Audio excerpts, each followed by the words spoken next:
네, 1조 3,808억 원, 어마어마한 사상 최대 재산 분할 결정이 어제 법정에서 나왔죠. 최태원 SK 회장과 노소영 관장의 이혼 소송 항소심에서 재판부는 최 회장이 재산의 35%를 노 관장에게 주라고 판결해 그 파장에 이목이 집중되고 있습니다. 네, 그런가 하면 조금 전 그룹 뉴진스의 소속사 어도의 민희진 대표가 2차 기자회견을 열어서 관심이 모아졌는데요. 자, 이 소식 박주희 변호사, 김원식 문화평론가와 함께 이슈가 집중된 사건들 심층적으로 짚어보겠습니다. 어서 오세요. 어서 오세요. 네. 네, 먼저 조금 전 있었던 민희진 대표의 기자회견 장면 보고 대담 시작하겠습니다.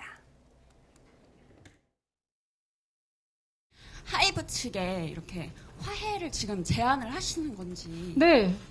네네. 뭐 그건 당연하고, 왜냐하면 제가 싸움을 일으킨 게 아니잖아요. 그러니까 제 입장에서는 제가 싸움을 일으킨 게 아니거든요. 그냥 제 스타일로 보면 지긋지긋하게 싸웠다.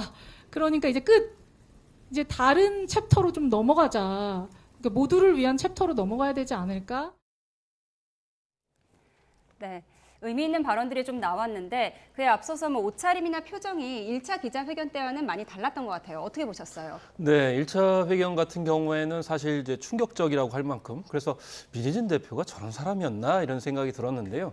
그렇지만 이제 이번 기자회견에도 이야기를 했습니다만 그때는 너무 경황이 없었다. 그리고 심지어는 3일 동안 세수를 하지 않은 그런 상황이었다. 그래서 그때 나왔던 모자라든지 티셔츠 같은 경우에도 뭔가 의도적인 전략적인 컨셉 아니냐 이렇게까지 지적을 했었는데 그거 아니다. 그때 당시에는 너무나 이제 정리정돈이 안 돼서 급한 마음에 나왔다라고 얘기했었는데 이번 기자회견 같은 경우는 이미 조금 예상을 했습니다만은 정제된 느낌으로 자기의 입장을 이제 밝히는 그런 수순으로 진행이 됐습니다. 예, 우리 변호사님은 어떻게 보셨는지가 궁금한데 이 기자회견에서 민희진 대표가 넘어야 할 산이 많다 이런 언급이 있었단 말이에요. 어떤 의미로 해석을 하고 있습니까? 사실 지금 방금 말씀하신 것처럼 지난 기자회견보다 좀 정제된 언어와 좀 차분한 모습이 보였는데요. 사실 그게 이제 넘어야 될 산이 많다와 사실은 좀 연관되는 이야기입니다. 왜냐하면 지금까지 벌어진 상황을 봤을 때는 민희진 대표가 승기를 잡은 거거든요. 가처분 결정에서 인용을 받았기 때문에. 예. 하지만 이게 끝은 아닙니다. 법적 분쟁이 앞으로도 더 이어질 것으로 누구나 예상을 할 수 있고 더구나 이제 하이브 측에서 민 대표를 고발한 사건이 아직 형사 사건이 진행되고 있는 상황이거든요. 그러면 추가적인 분쟁이라든지 추가적인 좀 여지를 남기면 안 되는 상황이기 때문에 사실 아직까지 분쟁이 끝나지 않은 상황에서는 이런 기자회견이라든지 이런 부분에서 추가적인 분쟁의 소지나 아니면 법적인 분쟁을 만들지 않아야 되기 때문에 오늘은 비교적 정제된 언어라든지 이런 부분을 좀 사용한 것 같습니다. 네, 법적인 문제는 잠시 후에 또 짚어보도록 하고요. 하이브 측에 화해를 요청하는 것이냐라는 기자의 질문에 그렇죠. 제가 싸움을 일으킨 게 아니잖아요. 라고 답했어요. 민희진 대표의 속마음, 이제 하이브에서 계속 일하고 싶다는 거겠죠? 네, 일단은 일하고 안 하고의 문제가 아니고 자기의 입장을 이제 충분히 우회적으로 표현을 했어요. 그러니까 내가 먼저 분쟁을 일으킨 게 아니고 그 분쟁의 책임 주체는 하이브다라는 것을 웃으면서 이야기를 한 거죠. 그렇기 때문에 나는 분쟁을 일으켜서 예를 들면은 경영권 탈취 의도도 없고 그다음에 어도에서 나갈 의사도 없다. 그런 면에서 당연히 이 상태로 좀 더 좋은 방향으로 가고 싶다는 걸 분명히 자기 입장을 다시 한번 우회적으로 밝혔다라고 볼 수가 있겠습니다. 네. 지긋지긋하게 싸웠다. 이제 모두를 위한 다음 챕터로 넘어가자라고 했는데 그 챕터가 뭘까요? 사실은 이제 대승적 차원에서는 사실은 엔터테인먼트 사업이라는 게 사실은 팬덤에 좀 의지하는 부분이거든요. 결국에는 이렇게 싸우게 되면 사실은 불리한 게 사실은 피해를 입는 거는 중간에 낀 아티스트이기 때문에 실질적으로 우리가 왜 싸우느냐, 우리가 왜 엔터테인먼트 사업을 하느냐라고 생각을 했으면 아티스트를 발전시키고 아티스트의 활동을 지원해줘야 되기 때문에 이런 부분 차원에서 이제는 좀 화해를 하자 이런 식으로 제안을 한 것 같습니다. 예, 그러니까 방금 이제 변호사님께서도 말씀도 해주셨는데 뉴진스를 위해서 타협점을 찾자. 요거를 이제 저희가 어떻게 받아들이면 좋을까요? 어떻게 타협이 될 수 있을까요? 타협이라는 부분은 이제 한 가지밖에 없습니다. 사실 뉴진스는 어도의 모 회사인 하이브의 자산이고요. 또 어도에 직접적으로 매니지먼트를 받아야 될 귀중한 또 자산이죠. 그러면 결국엔 뉴진스가 잘 돼야 하이브도 좋은 거고 어도도 좋은 거죠. 근데 지금 팬들도 욕을 했습니다마는 아니 새 앨범을 이제 준비한 와중에 이런 갈등이 터져 나오게 되면 굉장한 리스크거든요. 예. 그럼 앞으로 또 해야 될 그런 일정들이 굉장히 많이 남아 있어요. 그래서 변호사님 말씀하신 것처럼 아티스트가 피해보지 않고 또 팬들이 피해보지 않게 해야 결국에는 하이브의 매출액도 올라가는 그런 상황이지 않습니까? 그렇기 때문에 뉴진스의 행보를 위해 가지고 하이브와 어도어가 힘을 합치자. 라는 관점에서 보게 되면 팬덤도 이거는 이의 제기를 할 수가 없는 부분이라서 그런 부분에 좀 초점이 맞춰져 있다고 보시면 되겠습니다. 네. 오늘 회견 내용을 보면 경영에 대한 자신감을 굉장히 나타냈어요. 아무리 열심히 해도 숫자가 안 나오면 질타를 받아야 된다. 그러니까 자기는 숫자가 나오는 사람이다. 이렇게 강조를 했는데 어떤 의미라고 보세요? 사실 이제 뭐 어제 가처분 결정에서도 해임 사유가 없다라는 걸 했는데 사실 해임 사유에서 쟁점이 됐던 거는 배임이 있느냐 없느냐 이 부분인데 사실 그 외에도 이 대표이사로서 나는 굉장히 성과를 내고 있다. 대표이사로서 충분히 역할을 했기 때문에 더 이상 해임 사유가 없다. 이 부분도 사실 우회적으로 좀 표현한 것 같습니다. 그러니까 오늘 의총에서 또 하이브는 민 대표 측근, 그러니까 다른 경영진들을 해임하고 하이브 측 인사들을 선임하지 않았습니까? 네, 그러니까 그렇습니다. 그야말로 이제 불편한 동거가 될 모습이에요. 굉장히 불편한 동거, 적과의 동침이라고도 볼 수가 있겠는데 예. 그래서 오늘 민희진 대표 퇴진안 같은 경우는 상정되지 않았습니다. 이미 이제 하이브가 예고한 바가 있고 그런데 이제 문제는 기존의 해임 그러니까 안을 계속 유지했는데 바로 민희진 대표의 양 날개라고 할 수 있는 두 사람을 이제 해임을 시켰습니다. 그 예. 대신에 두 사람이 아니고 세 사람을 새로운 이사로 이제 신임을 했기 때문에 그런 점에서 1대3 구도다라는 이야기가 당연히 나올 것 같습니다. 그래서 앞으로 이 민희진 대표에 대해서 퇴진 안건을 임시주초행을 통해 가지고 당장에 상정하는 거 아니냐 이런 주장까지 나오고 있기 때문에 그런 점에서 이 민희진 대표 입장에서는 일단 유화적인 제스처를 할 수밖에 없는 카드밖에 없어 보이지 않나 싶습니다. 네, 어제 법원 결정으로 해임 위기는 넘겼지만 이제 해임 가능성은 남아 있잖아요. 오늘 기자회견에서 그 내용이 언급됐는데요. 사실 이게 좀 나눠서 좀 보셔야 될 필요가 있어요. 그러니까는 이 상법에 따르면 이사의 선임과 해임 같은 경우는 주주총회에서 의결을 합니다. 그래서 가처분 결정은 하이브가 주주로서 이 민희진 대표를 해임하지 않도록 하는 의결권을 제한을 한 거고요. 그런데 대표이사의 선임과 해임은 이사회에서 합니다. 근데 방금 말씀하신 것처럼 지금 이사회가 4명인데 하이브 측에서 선임한 이 이사가 3명이거든요. 근데 이사회 결의는 과반수로 합니다. 그러면 사실은 충분히 해임될 여지가 있는 부분이고 또 하나는 가처분 결정을 보면 아직까지는 해임 사유가 소명되지 않았다라는 건데 달리 말하면 해임 사유가 다른 명백한 부분이 있으면 또 언제든지 의결권을 할 수가 있다는 부분이기 때문에 아직 법적 분쟁이 완료되지 않았다 이렇게 보시면 될 것 같습니다. 그럼 앞으로 이제 민 대표가 이 경영권을 지키는 과정이 참 힘들어 보여요. 사실은 이제 고립됐다라고 아까 표현이 되었는데 그게 예. 사실 맞는 게요. 이 상법에서 주총에서 결의한 사항은 정관이랑 상법에 정해져 있습니다. 달리 말하면 그 외에는 사실은 모든 결정 사항은 이사회에서 하라고 하는 거거든요. 근데 이사회에서 지금 3대1로 지금 수세에 몰린 상황이라서 예. 어떤 회사와 경영된 관련된 사항에 대해서 의결을 할 때 이 민 대표의 의사가 반영되지 않을 가능성이 굉장히 높습니다.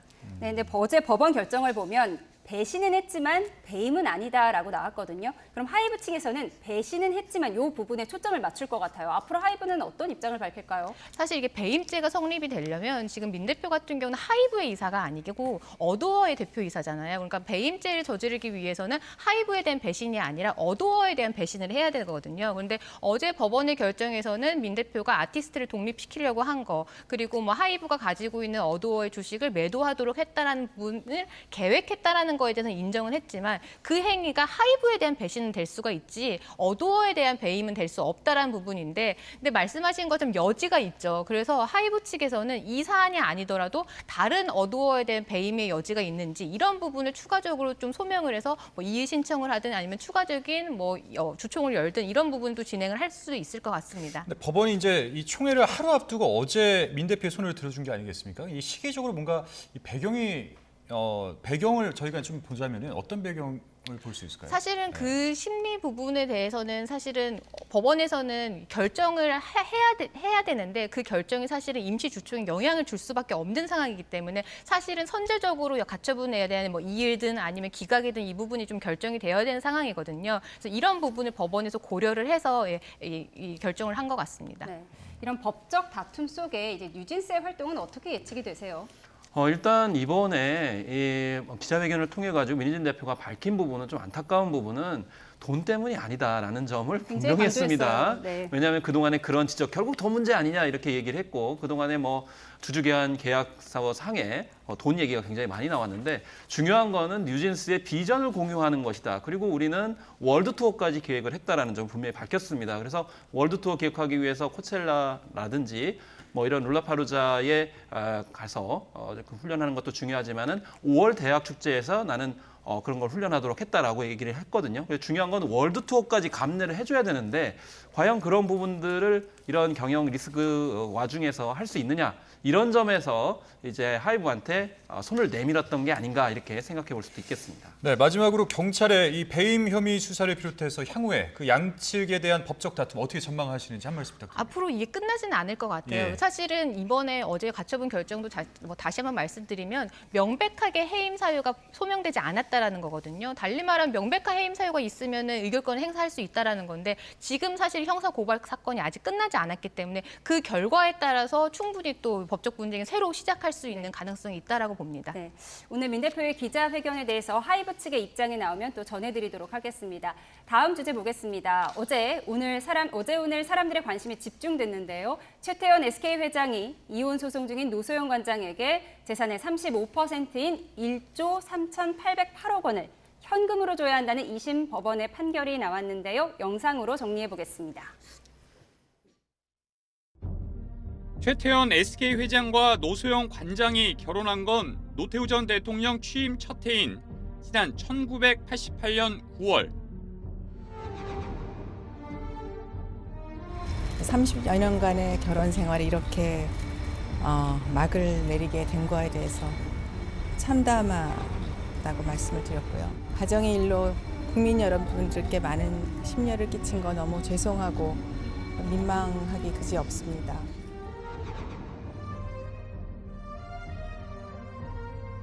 세기의 이혼이라고 불리는 최태원 SK 회장과 노소영 아트센터 나비관장의 이혼 소송. 서울고등법원은 최 회장이 노 관장에게 위자료 20억 원, 재산 분할로 1조 3,808억여 원을 지급하라고 판결했습니다.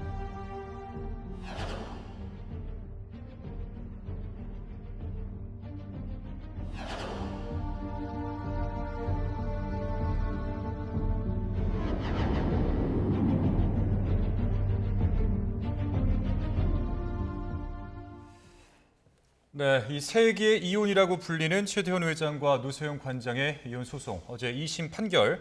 자, 위자료 20억 원과 현금 1조 3,808억 원.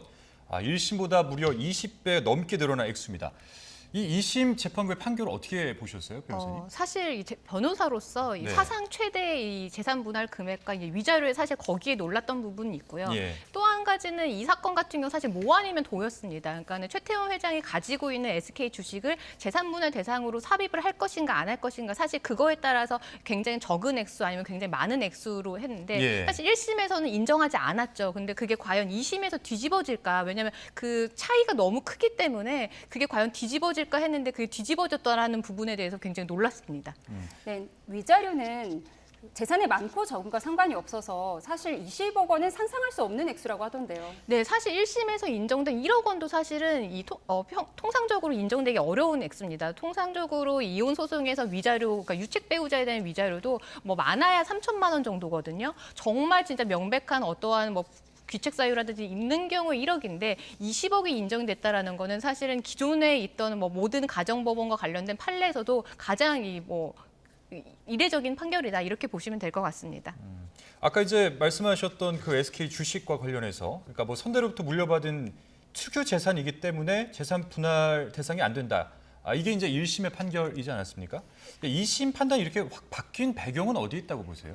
사실 우리가 이게 사석에서는 이렇게 장인이 대통령이었기 때문에 SK 경영하는 데 있어서 많이 도움을 줬을 거다 이런 얘기는 사실 사석에서 할 수 있지만 법원에서 과연 인정이 될 수 있느냐는 좀 다른 문제거든요. 법원에서는 명확한 증거와 입증을 통해서 이게 인정이 되어야 되는데 그게 과연 인정이 될 것인가가 사실은 많은 법조인들도 그게 관건이었거든요. 그런데 말씀하신 것처럼 항소심에서 이 부분이 만약 뒤집어진 부분은 예. 이 어음이 발견된 것 같습니다. 그러니까 어음이 어떤 거냐면 그 91년에 노 전 대통령이 이 최태원 회장의 이제 선대 회장한테 이 300억 원을 비자금을 지원을 하면서 그 대가로 이제 50억짜리 어음을 6개를 받았는데 그 사진이 남아 있었던 거고 그게 1심에서는 이게 제출되지 않았는데 항소심에서는 그게 제출이 됐습니다. 그래서 우리가 그냥 서로 낭설로 하는 것처럼 장인이 많이 도와줬을 거다 이렇게 말하는 게 아니라 이 증거를 토대로 이제 입증이 됐기 때문에 재판부는 그 부분을 받아들여 준 것 같습니다. 네. 혼인 상태를 존중했으면 도저히 이럴 수 없다. 이렇게 재판부가 분노했다고 하는데요. 이 배경 좀 설명해 주시죠. 네, 이게 사실은 재판부 같은 경우는 이게 훈계를 할 수는 있거든요. 어떠한 잘못이 있는 부분에 대해서는 질타를 하거나 훈계를 할 수 있는데 가정법원 사건에서 사실 이러기가 쉽지는 않은데 굉장히 이 부분도 좀 사실 변호사로서 좀 이례적인 부분인데 예. 재판부가 그렇게까지 이제 질타를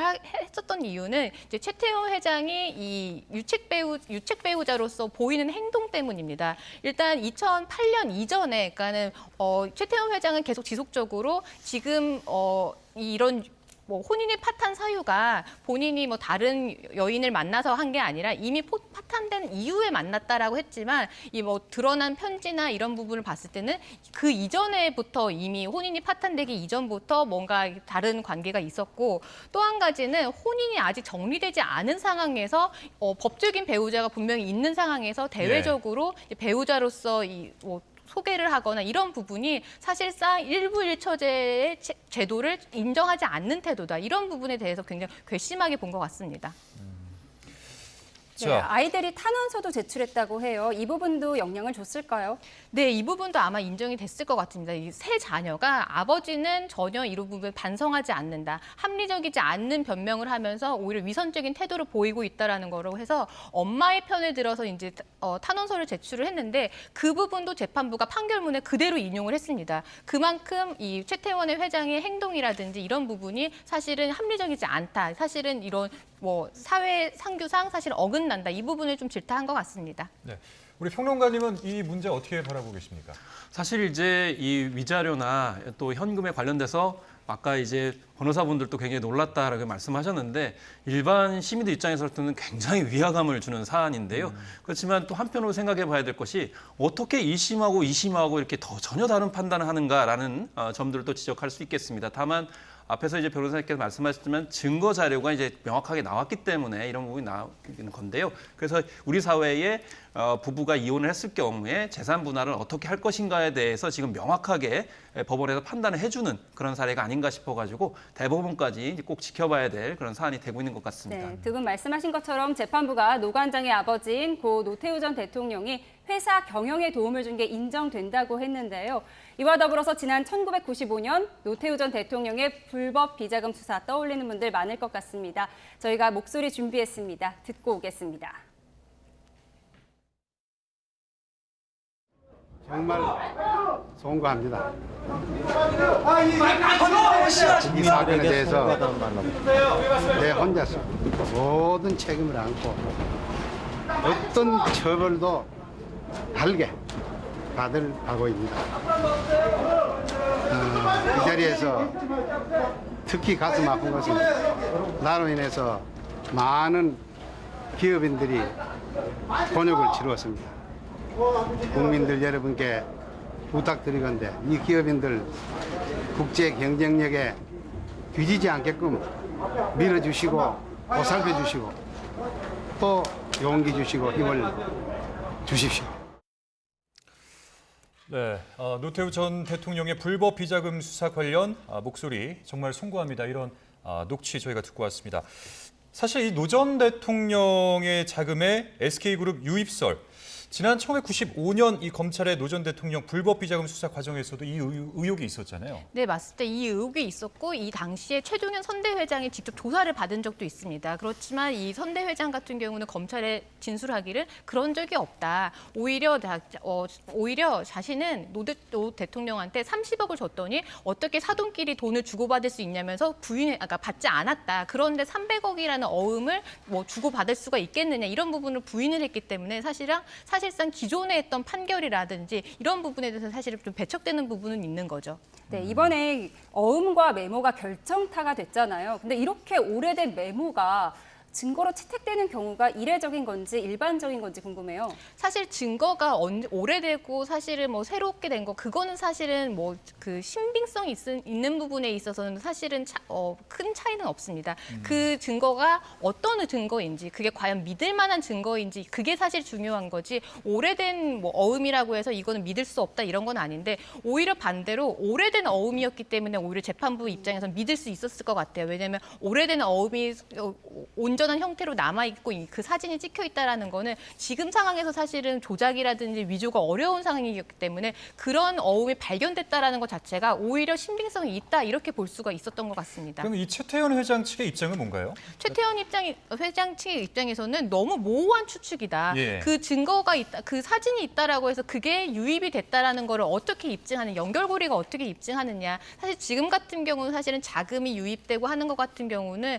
뭐 계좌 이력이라든지 이런 부분을 사실 파악을 하는데 예. 그런 게 전혀 없이 어음 사진만으로 어떻게 이렇게 추측을 하느냐 그렇게 반발을 하고 있습니다. 네, 우리가 세기의 이혼이라고 하는데 과거에도 이런 재벌가의 이혼 소송이 주목받은 적은 있었잖아요. 그렇습니다. 그래서 최근에 장안의 화제작이었던 눈물의 여왕의 실제 네. 주인공을 알려진 그래서 이부진 사장의 사례가 대표적으로 있었는데요. 이때도 이무재 상무와 함께 이렇게 이혼을 하게 되면서 이제 이혼 소송 과정에서 이제 분할 문제가 이제 발생을 했었죠. 그런데 그때 당시에 이부진 사장의 재산이 2조 4천억 원 정도 됐거든요. 네. 그래서 그 가운데 절반을 달라 이렇게 얘기를 했는데 그 절반에 해당되는 부분들이 대부분 다 주식이었어요. 근데 이 주식이 언제 형성된 거냐? 결과적으로는 결혼하기 전에 증여를 받은 거거든요. 그래서 이번 사안과 비교를 했을 때 이번에 이제 최 회장 같은 경우에는 결혼하고 나서 받은 거예요. 그렇기 때문에 이 부분이 좀 일정적으로 달랐다는 거고, 그다음에 이제 한 가지 또 덧붙여 말씀드리면 결혼 연차도 좀 다릅니다. 그래서 이부진 사장 같은 경우 17년이었고 최 회장 같은 경우에는 이제 36년이었기 때문에 두 배네요. 이게 뭐 좀 작용을 하지 않았느냐 이런 얘기가 나오기도 하고요.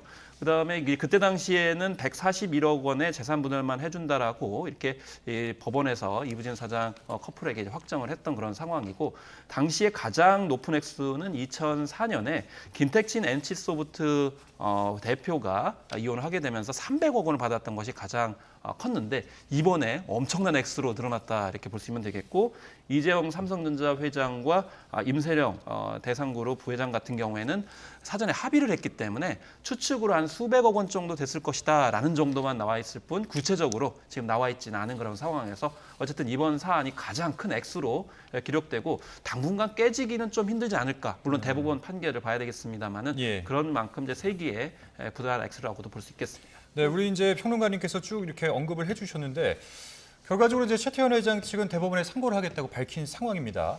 그 향후 대법원에서 또 치열한 법정 다툼을 이어가게 될 텐데 어떤 부분이 쟁점이 될까요?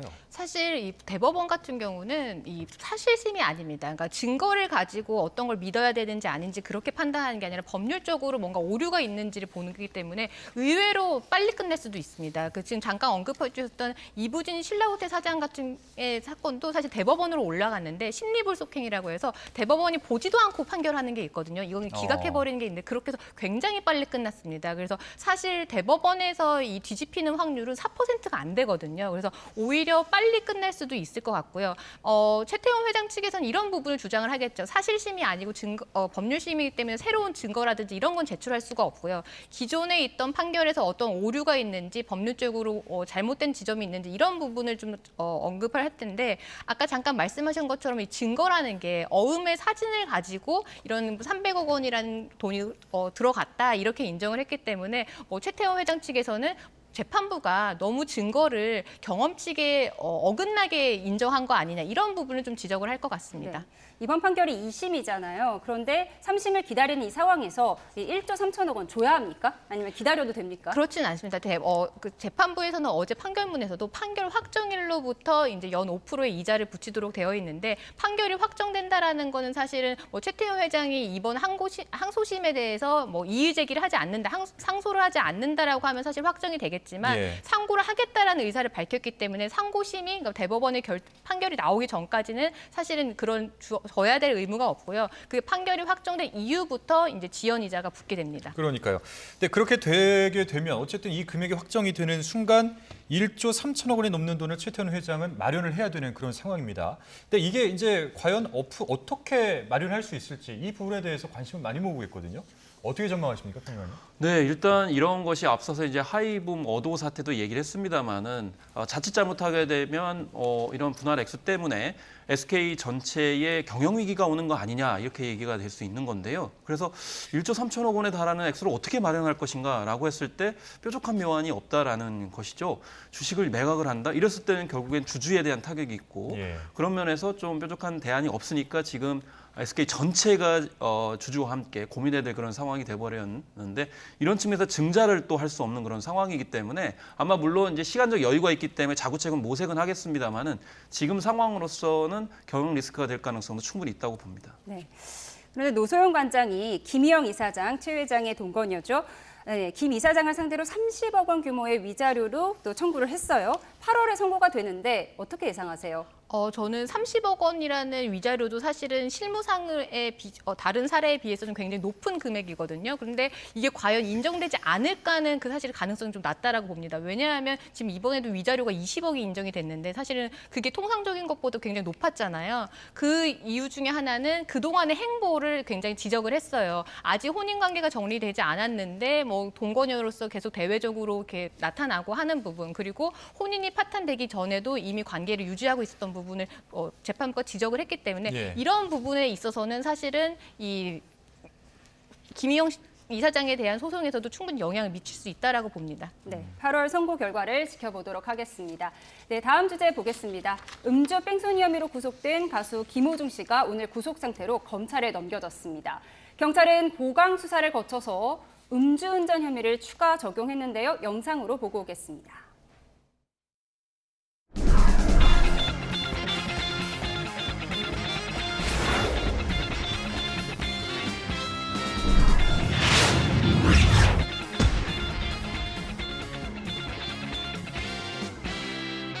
검찰 성립시 앞두고 따로 하실 말씀? 죄송합니다. 끝나고 말씀드리겠습니다. 죄송합니다. 끝나고는 어떤?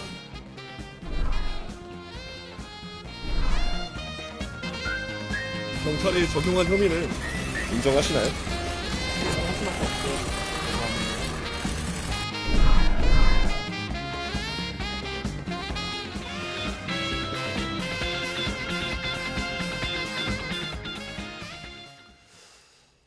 자, 음주 뺑소니 혐의를 받는 가수 김호중 씨가 구속 상태로 검찰에 넘겨져서 추가 조사를 받게 됐는데 이 오전에 카메라 앞에 선 모습 어떻게 보셨습니까, 평론가님?